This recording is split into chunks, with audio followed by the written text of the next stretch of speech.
Pina Bausch disait « Dansez, dansez, sinon nous sommes perdus ».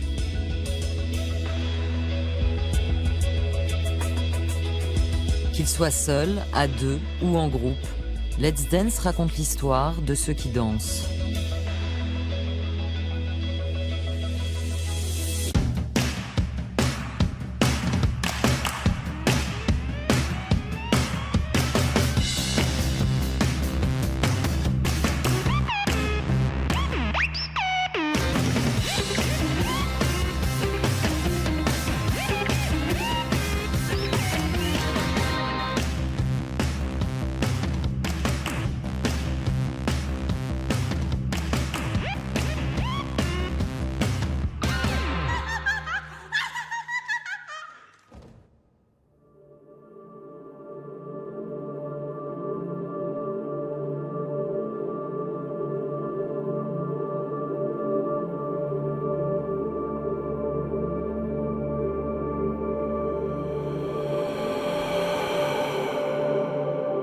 Il y a toutes les façons d'être en scène.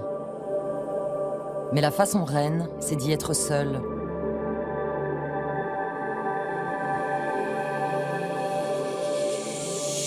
C'est aussi la toute première en général. Qui n'a pas rempli des stades en fermant les yeux dans sa chambre d'adolescent? Qui n'a pas rêvé d'être au bout de 1000 regards? Être seul, c'est oser tout avec très peu. Besoin de rien d'autre que de soi-même. J'ai quand même fait à la base ce métier pour être devant et donner le ton, quoi.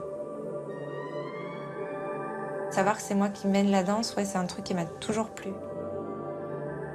Le solo, on peut le faire n'importe où, on peut le faire sur une table, on peut l'adapter en temps réel. Il y a l'idée d'avoir comme ça un ADN moderne, quelque chose de tout petit, une graine en fait. C'est comme une espèce de passage obligé pour essayer de comprendre, en fait, ce qu'on va pouvoir écrire pour un plus grand groupe. En fait, le solo, c'est comme un combat sans partenaire aussi, enfin, finalement. Tu sais pas trop qui tu combats, mais tu as quand même ça aussi à exprimer, je crois.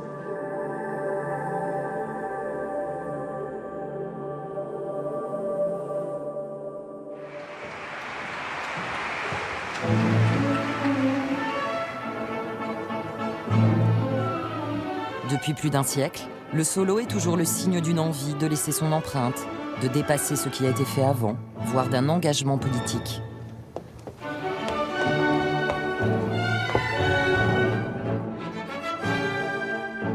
Tous les danseurs qui s'y jettent ont conscience de ça.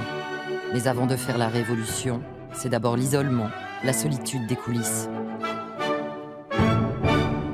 Quand j'étais petite, ma professeure de danse me faisait faire pas mal de concours, mais c'était pas pour avoir des récompenses, c'était pour justement me danser seule devant des gens pour éviter d'avoir peur, en fait. Avant une battle, ce que je ressens, c'est une espèce de picotement. Pas de la nervosité, mais plutôt de la tension. Je suis vraiment remonté à bloc. Et je me sers de ça pour aller de l'avant. Quand je danse, je me donne à fond.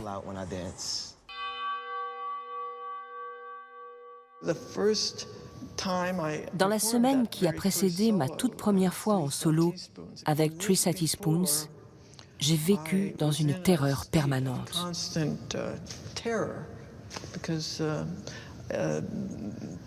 Parce que c'était une pièce avec des parties très techniques, où il faut se tenir sur une jambe, rester en équilibre assez longtemps, et je n'étais pas sûre d'y arriver.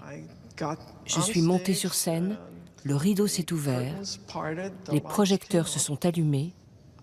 C'est vraiment un état d'hyperconscience. Tous les regards sont sur vous, et là, j'ai eu une sorte de flash. Je me suis dit, je les tiens. Les gens étaient obligés de me regarder. Et j'ai réussi.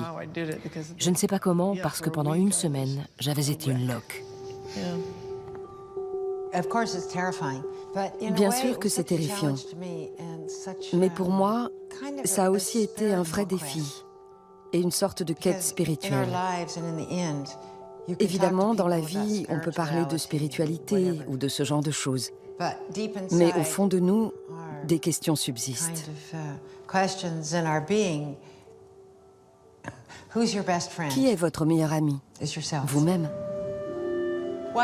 Pourquoi se sentir seul? Vous êtes votre meilleur ami.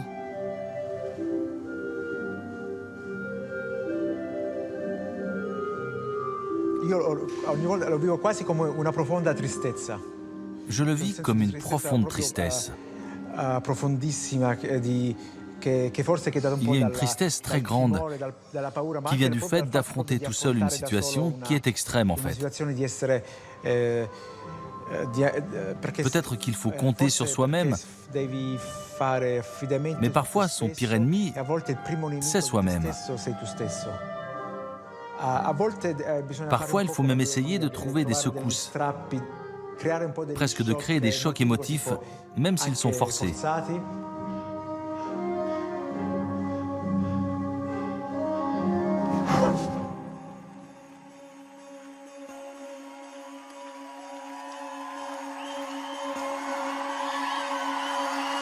Plus tu clapes, plus je danse.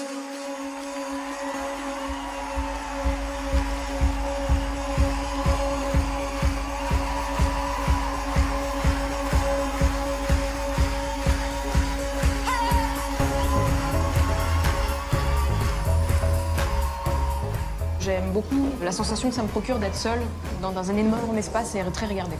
Alors, je ne sais pas si ça se psychanalyse, peut-être.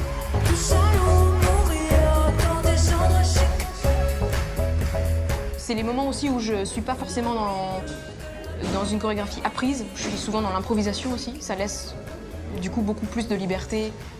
Un côté un peu kamikaze aussi, c'est j'y vais quoi. J'y vais et puis je m'expose et puis je suis dans l'électricité et puis plus c'est risqué, plus ça me plaît. Et en fait, il y a des sensations aussi de, je sais pas, de défi. Solitaire, voilà que tous les enfants perdus sont en guerre.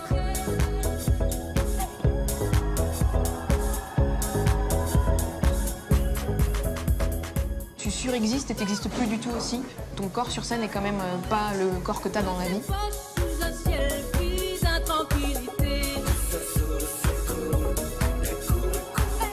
Sur scène, j'ai l'impression que rien ne peut m'arriver de grave, en tout cas. C'est-à-dire que j'ai l'impression que je reprends possession de tout ce que je n'arrive pas à saisir ailleurs.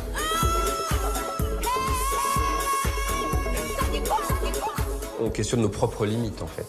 On est seul avec soi-même, donc il y a un côté très introspectif aussi, mais qui permet peut-être d'aller à un endroit qu'on n'aurait pas imaginé.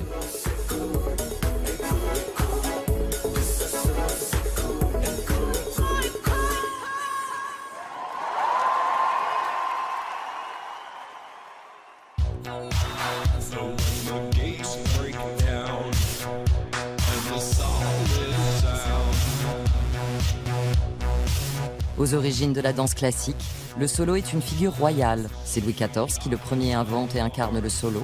Le corps de ballet symbolise alors la cour.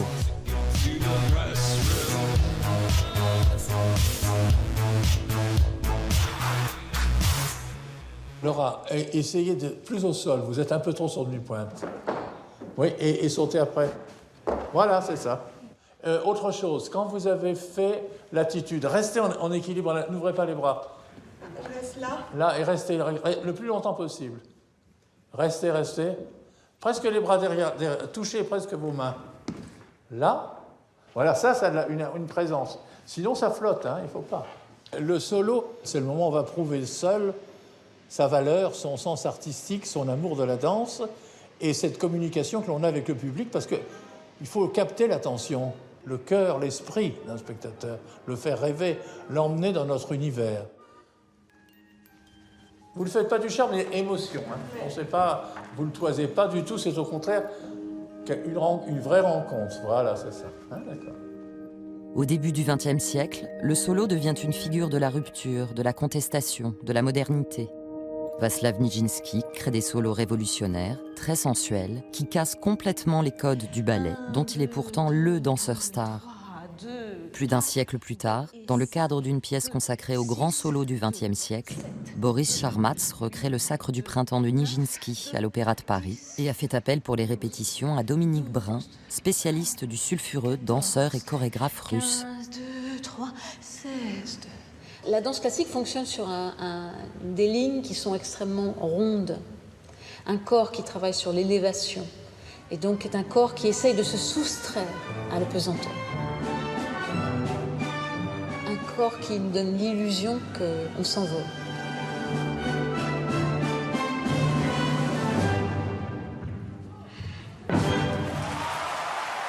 Et puis là, ça saute pas, ça tourne, mais ça tourne toujours sur des doubles appuis, donc c'est pas le tour qui est difficile, c'est que le tour est défocalisé. Alors qu'en danse classique, on prend l'habitude de regarder un point, on tourne, on le quitte, au dernier moment, on le rattrape. Là, il faut tourner en étant complètement à l'aveugle, avec une espèce de regard périphérique, la tête inclinée, et ça tourne le plus vite possible. Donc il y a beaucoup de choses comme ça, c'est comme s'il fallait tout réapprendre, les habitudes qui se sont construites, il faut les déconstruire.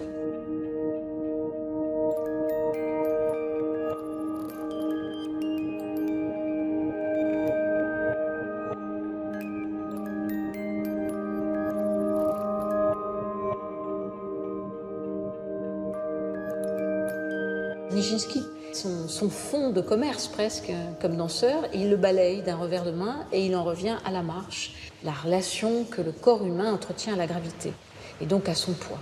9, 2, 10. 10, ancrage, vraiment. Puis on va aller retrouver celle-là, mais piquée fort, puis ensuite celle qui est cachée là, et puis ouvrir et revenir. Voilà. Il a inventé vraiment cette manière de faire qui lui a valu d'ailleurs une critique extrêmement rude. On disait qu'il faisait une danse marionnettique. Les individus avaient l'air d'être plutôt des pantins ou des animaux ou des gens malades que véritablement des danseurs. Et donc des gens beaux et gracieux. Donc les genoux sont là, le buste est face. C'est toujours ce rapport que Nijinsky entretient avec l'espace. C'est-à-dire que la direction des jambes n'est pas celle proposée par le buste. On l'a accusé de commettre un crime contre la grâce, donc il faut trouver la grâce ailleurs, justement, que dans les gestes qui sont dits produire de la grâce. Les danseuses du cabaret New Burlesque jouent elles aussi d'une idée préconçue que l'on pourrait avoir de la grâce. I could have watched that stillness a little bit longer. Even. Especially after that all. After all of that, it's like it gives your brain a second to go. Yeah. And then take in your body, which is so beautiful, and it's like the lighting is gorgeous, and your saggy titties are beautiful. Elles rendent hommage à la soliste américaine Loie Fuller et ses danses serpentines. Exactement à la même époque que Nijinsky dans les années 1900, elle invente avec ses ondulations oniriques une forme résolument nouvelle et participe à ce qu'on appelle alors la danse moderne. À partir de là, et pendant plusieurs décennies, le solo va devenir quasi exclusivement une affaire de femmes qui tranche avec les stéréotypes de beauté et d'élégance. Premier parfum de féminisme.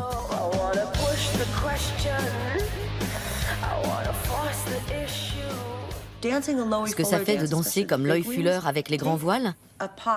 Mettez un gros récipient plein d'eau au bout d'un bâton et baladez-vous avec pendant 10 minutes. Vous allez voir.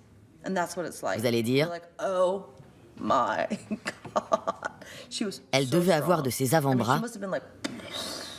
Ce n'était pas une belle femme.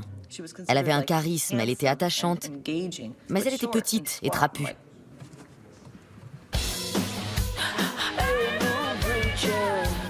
Loie Fuller ne se contente pas de remettre en question les canons physiques. Elle engage de grandes recherches scéniques, chorégraphiques et scientifiques pour ses solos. Pendant que Loie Fuller dansait, la couleur des projecteurs changeait. C'est pour ça que dans les films produits par Edison, tout est colorisé. Les pellicules en couleur n'existaient pas à l'époque, mais c'était ce qui se passait sur scène. Et c'était la première fois que des gens ont vu la lumière changer de couleur.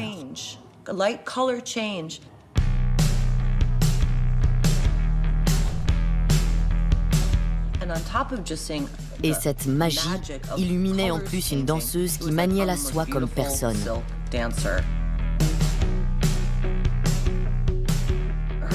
Le lien avec Marie Curie, c'est que Loie Fuller a utilisé du radium, une substance radioactive, pour créer un effet ultraviolet en 1902, et elle en est morte.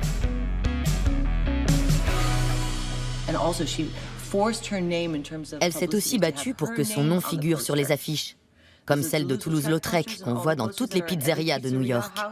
Loie Fuller aux Folies Bergères.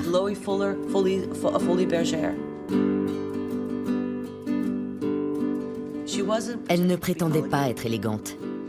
Elle s'est toujours moquée de son apparence. Elle voulait simplement être heureuse en dansant comme elle le voulait, avec ses objets immenses et magnifiques. Je pense qu'elle avait l'esprit d'une pionnière intrépide, féministe, américaine. Morning peels back all of the dust from the months that lay hollow, to remind us this is how it is and will always be. Isadora Duncan, Loie Fuller, Martha Graham, c'étaient les rebelles de leur époque. Elles en avaient assez des conventions de la danse classique. The modern dance a ouvert une porte très grande pour les femmes, justement, qui n'avaient pas beaucoup d'ouverture ailleurs. Le milieu artistique avait toujours été sous domination masculine. Et il l'est encore, dans une large mesure. Mais pour les femmes, c'était une occasion de briller.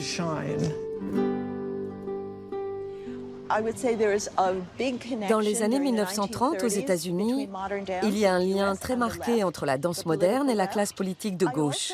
La Première Guerre mondiale a aussi eu un impact phénoménal. Les femmes se sont émancipées. En Allemagne, cette transformation a été spectaculaire entre l'avant et l'après-guerre. Mesdames et messieurs, voyez maintenant la nouvelle femme, comme elle se rebelle contre le monde des hommes.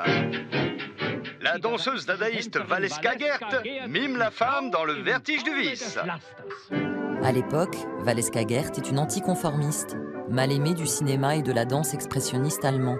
Rejetée par les nantis, perçue comme une vulgaire cabarettiste, 80 ans plus tard, elle est l'une des femmes qui marquent l'histoire du solo, incarne un renouveau, un vent culotté, social et politique entre les deux guerres.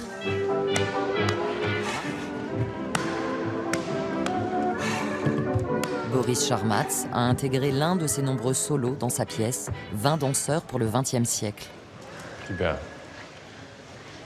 Moi, j'ai eu un truc sur dès le début, ce soit pas juste formel, mais c'est le cul, quoi. C'est un côté, ouais, voilà.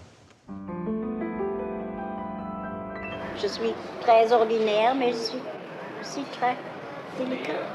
I can't stop crying. Elle était juive en Allemagne, entre les deux guerres. Elle était considérée comme un artiste dégénéré.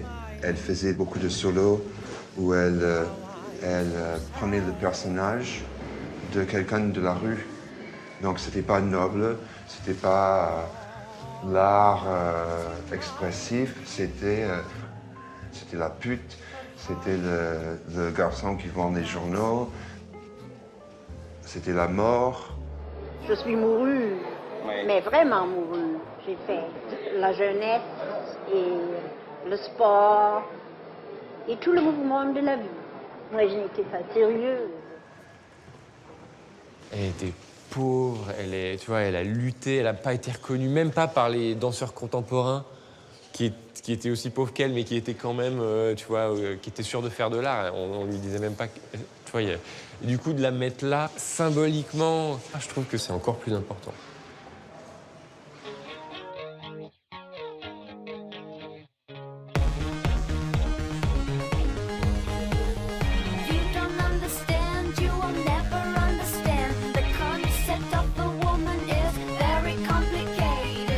Au même moment que Valeska Gert, en Amérique puis en France, la soliste et meneuse de revue Joséphine Baker bouscule elle aussi l'histoire de la danse. L'air de rien, elle va contribuer à modifier peu à peu la place et la perception des artistes noirs. Ça, c'est très cartoon aussi.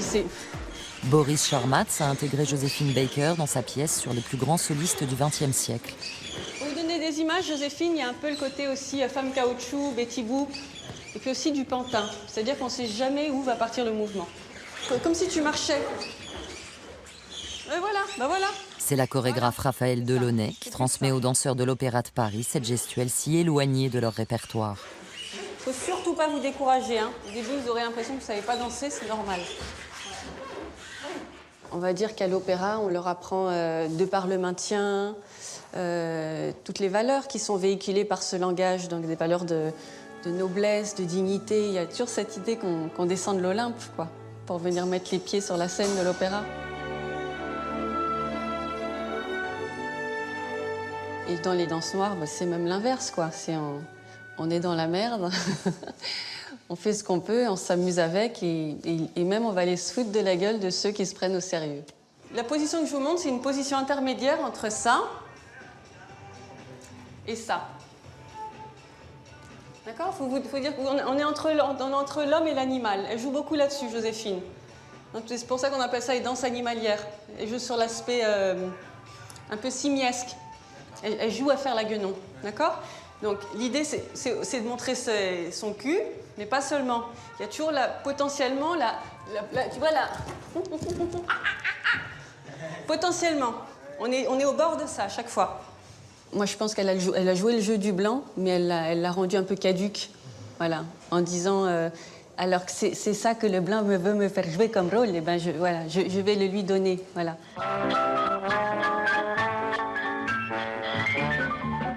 C'est un peu comme Louis Armstrong quand il souriait tout le temps. Il n'est pas né comme ça. C'est juste qu'à un moment donné, il joue le rôle qu'on veut qu'il joue, mais avec talent, avec élégance, ce qui fait qu'au final, il tire son épingle du jeu. Il y a 20 ans, sous Gaston Doumergue, on y applaudissait Joséphine Baker, la révélation des ballets nègres. Quand elle a tourné aux États-Unis, elle a mis dans ses contrats qu'elle jouait devant les salles mixtes. Et beaucoup de ces contrats ont été refusés. Donc elle a eu beaucoup d'ennuis parce qu'elle a perdu beaucoup d'argent. Et là, ça devient plus politique. Si je le traduis en classique, donc là, on commence à le transformer. Tac, tac, tac. On transforme un peu plus, voilà. Et là, voilà. Donc tu as une relation entre le talon et le coude ici. C'est ça. Voilà, c'est bien, mais c'est beaucoup trop sage. Avec qui je pourrais faire un rapprochement peut-être avec Michael Jackson. C'est ça. Sur le fait aussi de jouer sur les attributs sexuels en permanence, sans que ce soit obscène. C'est considérer que chaque partie du corps peut danser, finalement. C'est une vision assez progressiste, quoi, de la danse. Et chez Joséphine, on bascule ailleurs, on bascule vers le comique, vers le transgenre presque aussi parfois avec elle.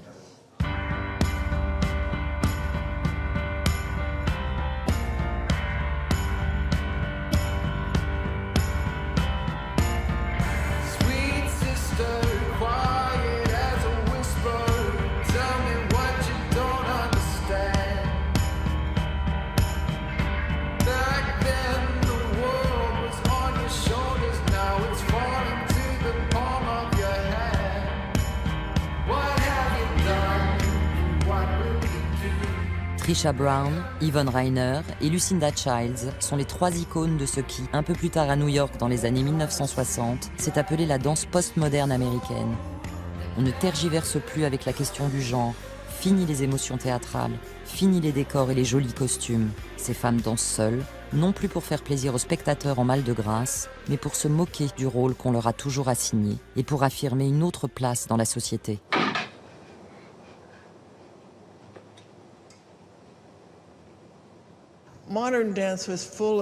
La danse moderne regorgeait d'aspirations très élevées, de métaphores. Et je crois qu'on a voulu ramener toutes ces aspirations à une échelle plus humaine. Donc tout ce qui constitue la vie quotidienne a été introduit dans ce qu'on appelait jusque-là la danse.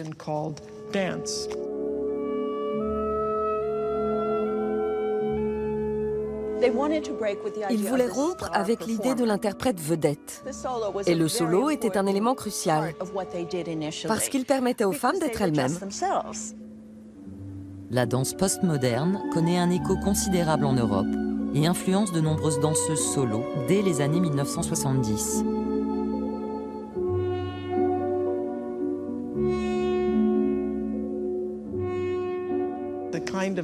La danse que je pratiquais était physique et abordait en réalité des enjeux sociaux. C'est vraiment très lié aux vagues de féminisme à la fin des années 1960. Ces femmes contrôlaient leur propre corps, disant « nous sommes des femmes et pas juste des facsimilés de l'industrie du glamour ».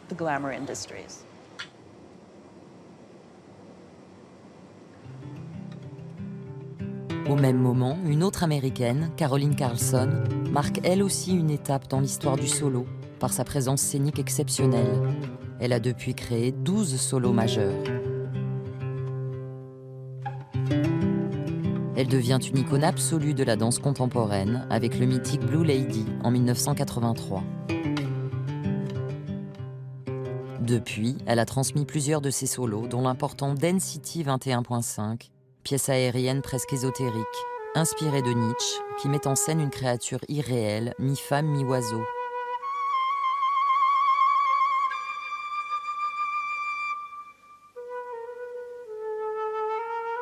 Yeah, here. Voila.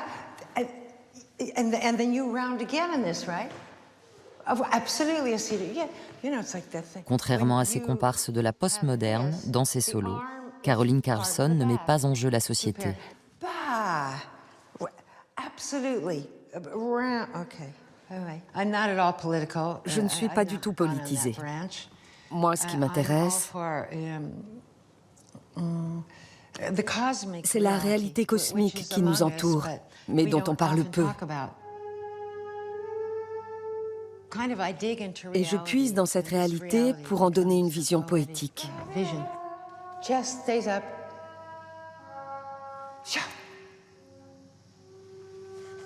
Suspend.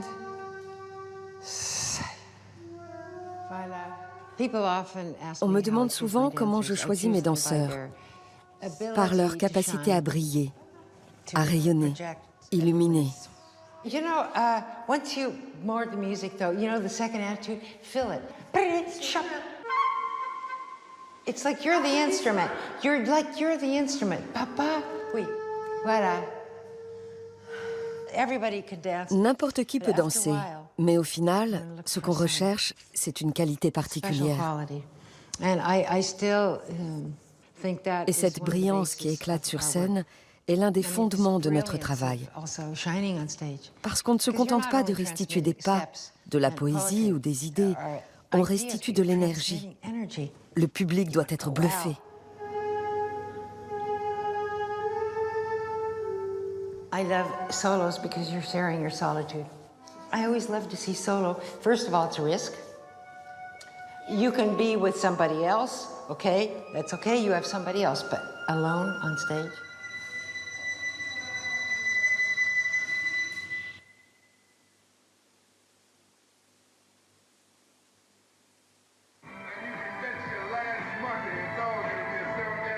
À la fin des années 1970, le solo se réinvente dans les clubs new-yorkais. Ce n'est alors plus la question de la femme, mais celle du genre qui émerge à travers une danse, le voguing. Dans sa pièce sur les grands solos du XXe siècle, Boris Charmatz a intégré le voguing, né dans la communauté homo noir et latino. Des hommes s'affrontent et affirment leur identité sexuelle en jouant une sensualité féminine, sauvage, sexy, libérée. Total contre-emploi pour les danseuses de l'Opéra de Paris. Ça bouge trop, c'est pas assez propre. Et les mains, c'est pas ça.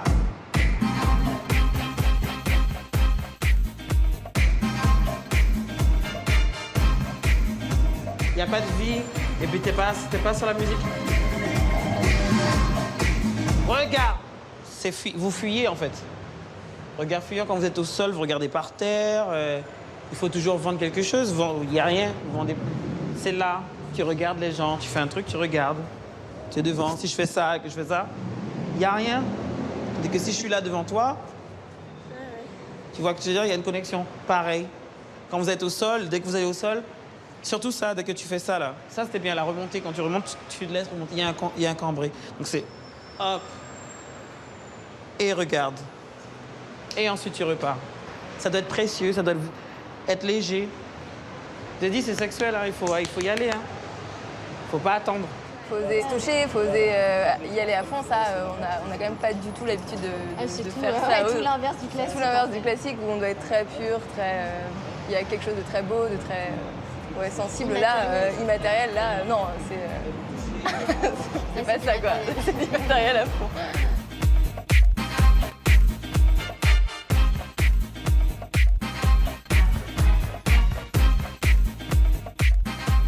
En plus, nous, on a l'habitude quand même plus de faire du corps de ballet, donc il y a quand même la présence des autres autour. Là, tout d'un coup, tu te retrouves toute seule pour faire quelque chose dont tu n'as pas l'habitude. C'est excitant en même temps, mais c'est stressant. Ouais.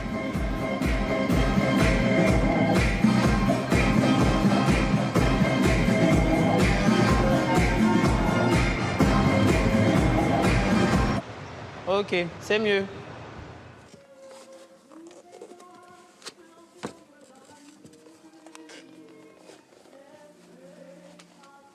J'ai toujours été quelqu'un de très timide. Si je fais depuis toujours de la scène, c'est pour travailler là-dessus.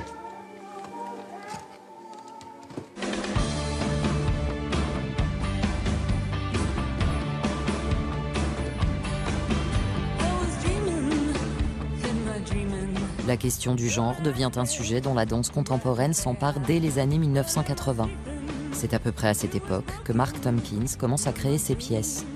Figure queer et subversive de la scène underground, il traîne son long corps dégingandé et pourtant très discret dans la vie civile, mais dans ses solos, il raconte tout autre chose. À travers certains hommages à des grands solistes, Valeska Gert, Joséphine Baker ou Nijinsky, il parle de lui. Son sujet est la limite. Ce qu'on est capable de dire de soi et ce qu'on est capable de regarder. Quand j'étais petit, j'avais un monde très riche. Ma copine était un garçon manqué et moi j'étais plutôt le contraire.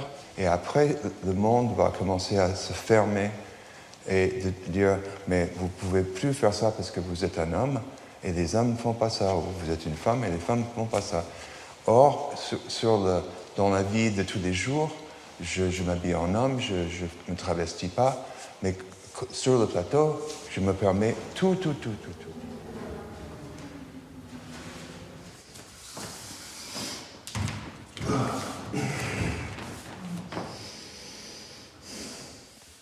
Souvent, je dis aux gens avec qui je travaille, c'est qu'il faut qu'ils dépassent le jugement du... C'est pas un jugement, c'est une projection de leur part de comment ils sont vus par les autres. C'est un collègue qui m'a dit, souviens-toi, quand tu es sur scène et quand tu fais des choses bizarres, c'est pas toi. Vous faites partie de moi. Quand on enlève le masque, par exemple, il y en a un autre derrière. J'essaie de faire quelque chose qui me remet en question et par ce fait va remettre le regard du spectateur aussi en question.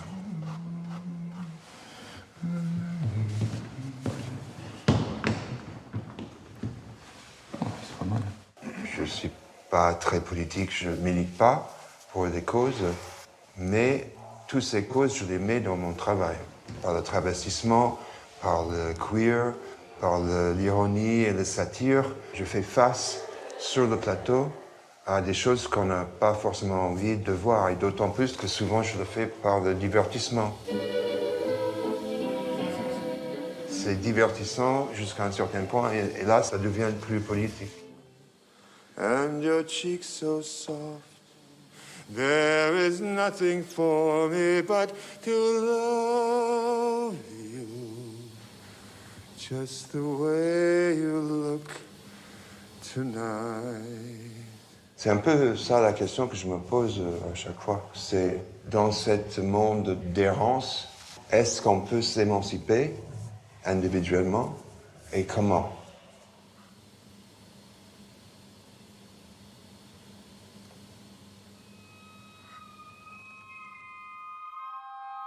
souffle saccadé, voilà qui laisse deviner que tout se décide, tout se décide. En 2014, la question du genre est plus que jamais au cœur des préoccupations de la société. On voit naître une artiste à la féminité floue qui incarne une jeunesse des années 2010. L'identité sexuelle peut ne pas être un drame, une urgence ou une fatalité. La femme du XXIe siècle est complexe et plurielle. Christine and the Queens apparaît avec le titre Saint-Claude, solo rouge-vermeil. Elle utilise la musique comme la danse pour brouiller les pistes, interroger la notion de genre et raconter le monde dans lequel elle vit. Here's my station. Here's my station.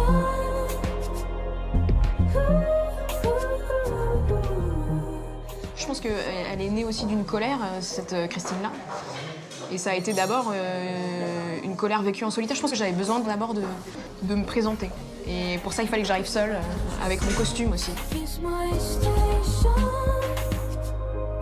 Christine est, à mon avis, un personnage féminin, mais un personnage assez indécis aussi. C'est-à-dire que moi, ce que j'aime bien aussi, encore une fois, avec la danse, c'est qu'on n'est pas réduit. Il y a ce côté très codifié du geste que tu peux subvertir. Et on peut changer d'avis en 1 minute 30 et ça peut passer aussi par le mouvement. Pour que l'orage s'annonce. We are so lonely in this part of town. Naturellement, j'ai pas une énergie très féminine, comme on dit. Quand je danse, j'ai tendance à faire des gueules, comme on dit. J'aime beaucoup tout ce qui est masculin, j'aime beaucoup m'en amuser parce que j'ai pas un corps très masculin ou en tout cas j'ai un petit corps assez frêle, donc de prendre en charge des gestes très masculins, ça crée du contraste. La belle attitude de ma patience comme certitude collier à 3 fils, lié à 3 fils. Et la danse est venue aussi pour ça parce que encore une fois ça allait avec cette envie de se libérer et donc pour moi la libération ça a été dans mon cas une histoire de corps aussi.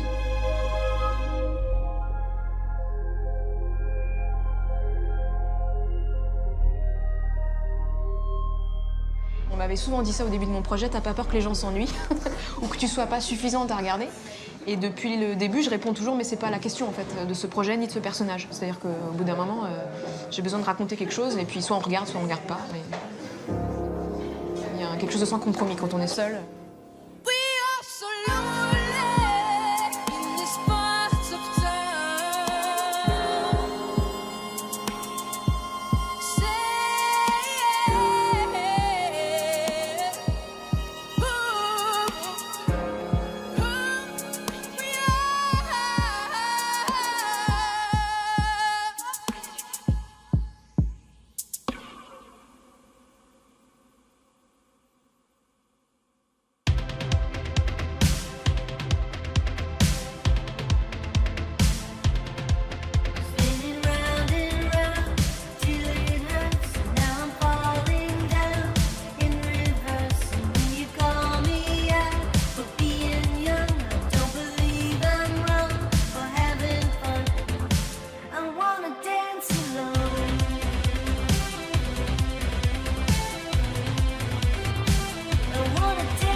Depuis les années 1980, décennie du show-off, au même moment que le voguing et au même endroit à New York, le hip-hop fait entrer le solo dans l'ère de la battle, de la prouesse technique, de l'affirmation de soi.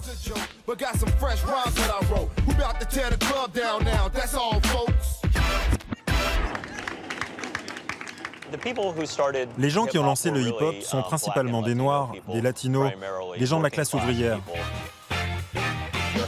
À l'époque, des propriétaires pouvaient brûler ta maison pour obtenir l'argent de l'assurance. Le quartier était en pleine transition durant la période. Une grande part du manque d'assurance que ressentaient les gens était liée à leur corps physique. Et je pense qu'un des facteurs vraiment centraux de la danse hip-hop était la liberté.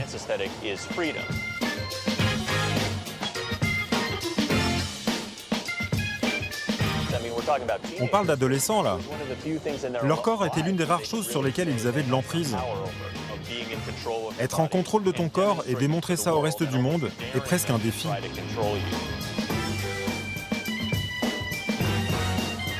40 ans plus tard, la battle est indissociable du hip-hop, un passage obligé pour tout danseur.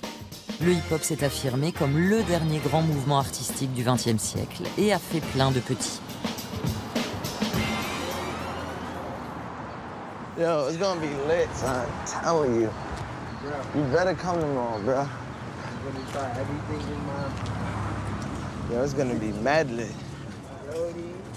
Walk on, bro. Chilling. Cooling, you know? You already know. Cooling, eh? Cooling, TJ. Nah, this battle tomorrow is gonna be epic, son. Word. Like... Definitely gonna die.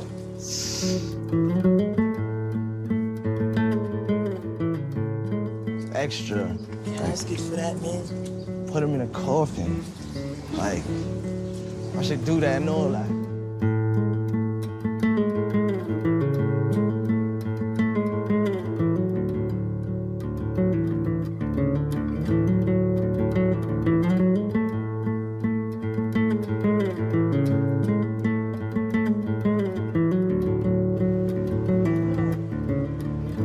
C'est encore souvent dans les quartiers, loin des centres-villes, qu'apparaissent les courants, les tendances artistiques. Optimus vit au fin fond de Brooklyn, dans une immense cité loin de Manhattan. Il fait du flexing, dernière danse de la planète hip-hop née ici vers 2010. Les danseurs de flexing s'illustrent par leur capacité et leur talent à désarticuler leur corps en créant des images irréelles. Aujourd'hui, tout le monde me fait « Tu sais danser, tu sais faire du flexing. Tout est flex. » On me parle plus que de ça. Je me lève flex, je me couche flex.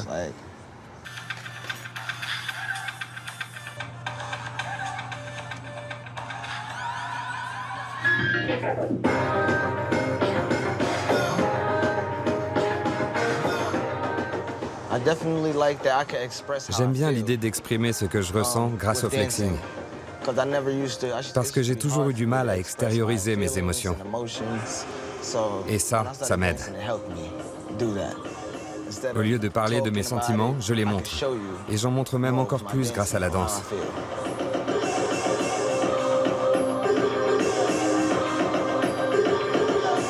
You gotta show them what it is. It don't just happen, you feel me? Like, for instance, if I drew a box, everyone know that that's the box there.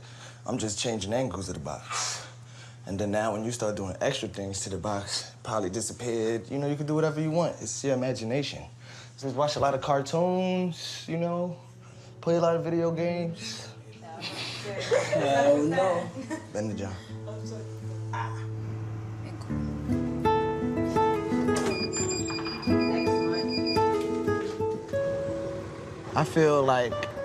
J'ai l'impression d'être complètement différent, d'avoir une aura complètement différente pendant une battle.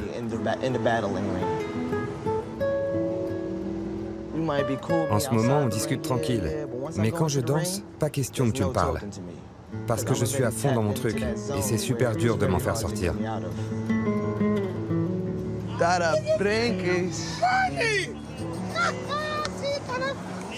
You know how we do out here. Niggas getting money. Look at you. It's stupid, nigga. Look at you. A year after I started dancing. Un an après avoir commencé à danser, j'ai participé à la Battle Fest, le plus gros concours de flexing à Brooklyn. Avec le temps, j'ai acquis de l'expérience. Je me suis amélioré, je me suis entraîné. Je veux devenir artiste, faire partie de ces gens qui sont sur scène derrière Madonna, être danseur professionnel, tu vois.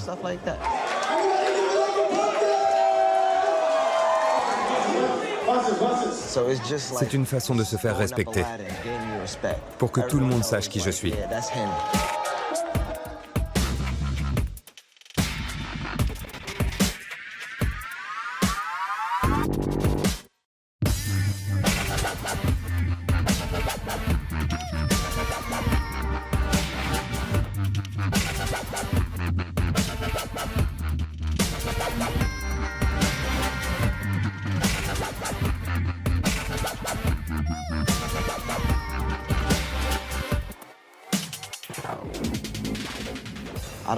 Je fais pas ça pour le public, je fais ça que pour moi. Tu me vois danser et ça te plaît pas? Et alors? Je le fais pour moi, ça m'aide à me construire.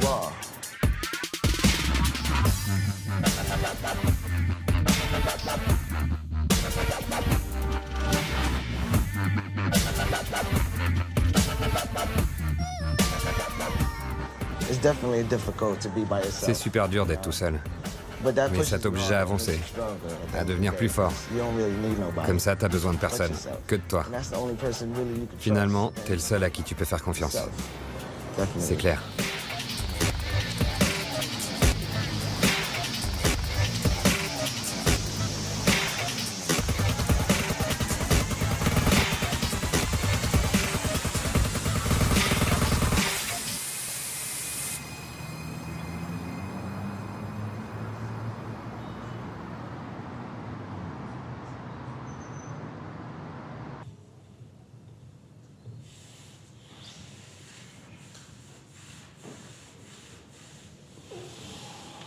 Dans les années 2010, l'affirmation de soi par le corps a laissé place à l'intime qui se raconte.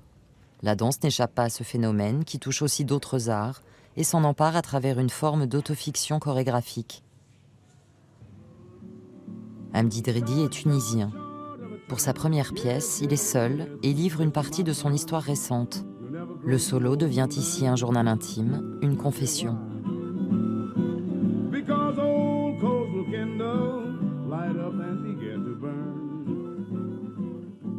Quand je suis arrivé le 9 mars 2014 à 3h40, je l'ai trouvé comme ça.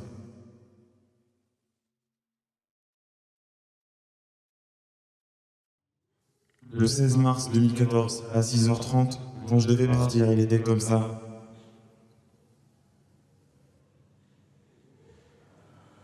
Quand j'ai eu la nouvelle du décès de mon père, je me suis dit, qu'est-ce que je fais maintenant? Je continue la danse ou pas?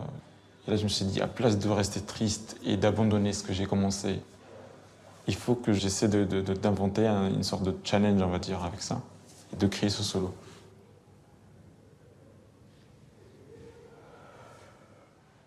C'était un peu fragile parce que moi, j'ose jamais dire à ma famille, ma mère ou mon père de danser. Enfin, le rapport entre moi et mon père, c'est un peu... je sais pas, timide, je sais pas comment dire, je trouve pas le mot, mais j'ose pas lui parler de danse. Il y a un rapport au corps entre moi et lui qui n'est pas comme d'autres.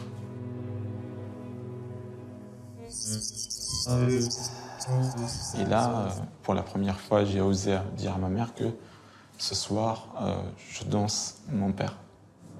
Quand je suis arrivé le 9 mars 2014 à 3h40, je l'ai trouvé comme ça. Le 16 mars 2014 à 6h30, quand je devais partir, il était comme ça. J'ai cherché les mouvements dans son métier de peintre en bâtiment. Et son lieu de travail, c'est, on va dire, un couvert de carton. Il est là. Là, il est là. Il est partout. Quand il est parti, j'ai lâché. Je suis devenu un lâche. Léger. Un des souvenirs qui est pas assez flou pour moi de mon père, c'est ses bras, on va dire.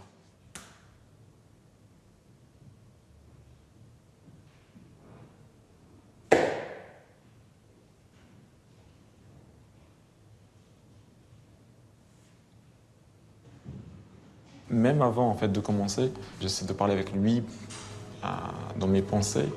Est-ce que tu es d'accord, mon père? Est-ce que tu es d'accord? Aujourd'hui, je pense à toi. Je suis face à cette distance d'espace, de temps et d'univers. Il est dans un autre monde, moi je suis là. Et j'essaie qu'il m'accorde un peu cette chance de le danser sur scène parce que c'est la seule solution avec laquelle je peux me soulager.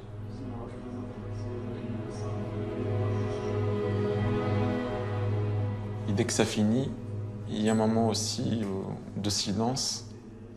Et ça fait référence à chaque fois d'un moment où il n'est plus là.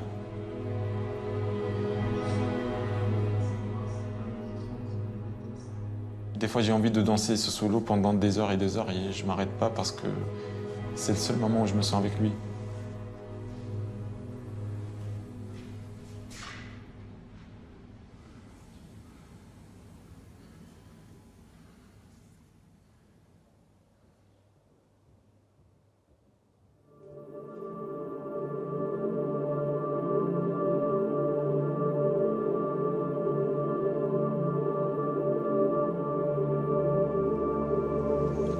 C'est un acte qui demande un tel courage, une telle bravoure, je trouve, de se retrouver seul, qu'il faut convoquer plein d'autres forces et qui peuvent être presque, ça peut paraître un peu ésotérique, mais des fantômes, pour pas se sentir seul, justement.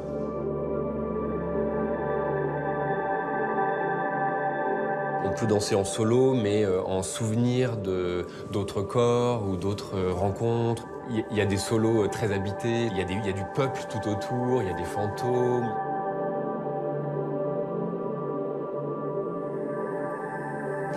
Avant le spectacle, je pense à tous ceux qui étaient sur scène avant moi. Je lève les yeux et je sens la présence d'esprits bénéfiques.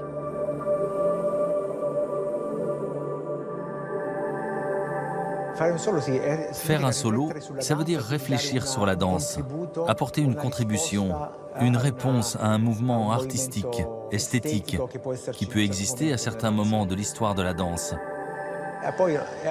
C'est un engagement. Ça veut dire se jeter dans la bataille.